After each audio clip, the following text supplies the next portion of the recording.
సాధారణంగా వరి కోతలు పూర్తయిన తర్వాత చాలామంది వరి దుబ్బులను, ఇంకా గడ్డిని అట్లనే వరి పొలంలో కాల్చేస్తా ఉంటారు. అట్లా కాల్చడం వల్ల భూమి లోపల ఉండే సూక్ష్మజీవులన్నీ చనిపోయి వాటి వల్ల జరిగే జీవక్రియలు ఆగిపోతాయి.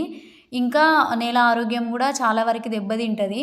సో, అట్లా గాకుండా మనకి వీలైనంత వరకి వరి గడ్డిని తీసి పక్కన పెట్టుకుంటే అది మనకి పశువుల మేతలాగా యూజ్ అవుతది. ఇంకా మన పొలంలో తేమ ఆవిరి గాకుండా మల్చింగ్ చేసుకోవడానికి ఇంకా వివిధ రకాలుగా యూజ్ అవుతది. అండ్ మిగిలిపోయిన దుబ్బులు గానీ, ఇంకా అక్కడక్కడ గడ్డి గానీ మిగిలింది ఉంటే దానికి వాటర్ ఇచ్చి అట్లనే మనం మళ్ళీ కరిగెట్టి దున్నుకున్నట్లయితే ఆ గడ్డి అనేది వాటర్‌లో ఇంకా బురదలో కుళ్ళిపోయి భూమి లోపల కలిసిపోతది.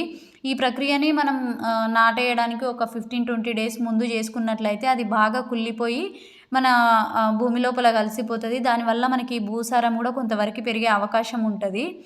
సో, అట్లా జేయడం వల్ల మన నేల ఆరోగ్యాన్ని చాలా వరకి రక్షించుకోవచ్చు. ఇంకా మంచి ఫలితాలు గూడా ఉంటాయి.